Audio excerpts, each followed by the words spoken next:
अजस्ट्रो money में आप सभी का स्वागत है। मैं हूं आप सभी के साथ दीक्षा। अजस्ट्रो मनी के द्वारा आप सभी से मुखातिब होती रहती हूं।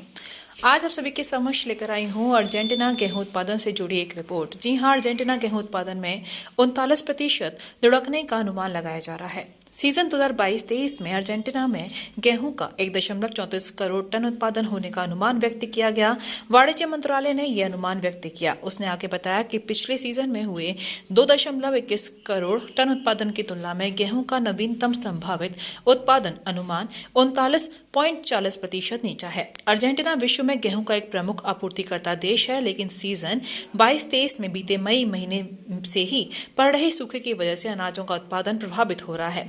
वहीं इसके साथ साथ ही दक्षिणी गोलार्ध में बसंत मौसम के चलते उत्तरार्ध में सामान्य की अपेक्षा देरी से बर्फबारी भी हुई है। चालू महीने के शुरुआत में ही अर्जेंटीना ने अपनी मान्यता प्राप्त कृषि निर्यात कंपनियों को निर्यात बिक्री अगले 360 दिनों तक पूर्ण निर्धारित करने को कहा था, क्योंकि सरकार को डर है कि अनाजों की कमी के चलते विदेशी और घरेलू मांग की पूर्ति के लिए आपूर्ति संभव नहीं है। वहीं बीते अक्टूबर महीने में जारी की गई रिपोर्ट के मुताबिक इसकी 1.63 करोड़ हेक्टेयर में बुवाई का अनुमान व्यक्त किया गया था। मंत्रालय ने कहा है कि हाल ही के सप्ताहों में हुई वर्षा के बाद कुछ क्षेत्रों में बिजाई में तेजी पाई गई है। वहीं दूसरी ओर वर्षा से जिन क्षेत्रों को वर्षा का कम लाभ मिला है, हमें उम्मीद है कि बुवाई के लिए भूमि की नमी का स्तर बढ़ेगा ताकि बुआई तेजी के साथ हो सके।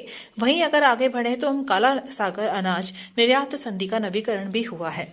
जी हाँ, एक रिपोर्ट के मुताबिक काला सागर स्थित बंदरगाहों के माध्यम से यूक्रेन को अपने कृषिकीय उत्पादों के निर्यात में यूक्रेन की मदद करने वाली और अंतर्राष्ट्रीय खाद्य उत्पादों की कमी की स्थिति में सुधार लाने के लिए की गई संधि का चालू सप्ताह के चौथे कारोबारी दिन वाले महीनों के लिए नवीनीकरण कर दिया गया है। हालांकि इस पर रूस का कहना है कि उसकी अपनी मांग को पूरी तरह से हल किया जाना अभी शेष है। यही स्टार्टिंग से ही ये संधि बीते जुलाई महीने में हुई थी।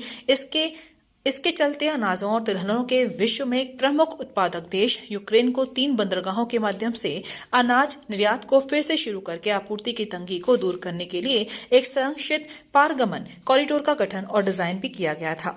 वहीं संयुक्त राष्ट्र संघ महासचिव एंटोनियो गुटेरेस ने एक बयान में कहा है कि यूक्रेन से अनाजों, खाद्य उत्पादों और उर्वरकों के निर्यात और इनकी सुरक्षित ढुलाई की वुधा के लिए काला सागर अनाज प्रयासों को लगातार जारी रखने के लिए सभी पक्षों द्वारा किए गए समझौते का स्वागत करता है। उन्होंने आगे बढ़ते हुए कहा कि मैं खाद्य उत्पादों और उर्वरकों यानी कि रूस से शेष बचे अवरोधों को हटाने के लिए पूरी तरीके से दृढ़ संकल्पित हूँ। यह भी समझौते का ही एक हिस्सा माना जा रहा है और मॉस्को संधि की दृष्टि से इसे महत्वपूर्ण माना जा रहा है।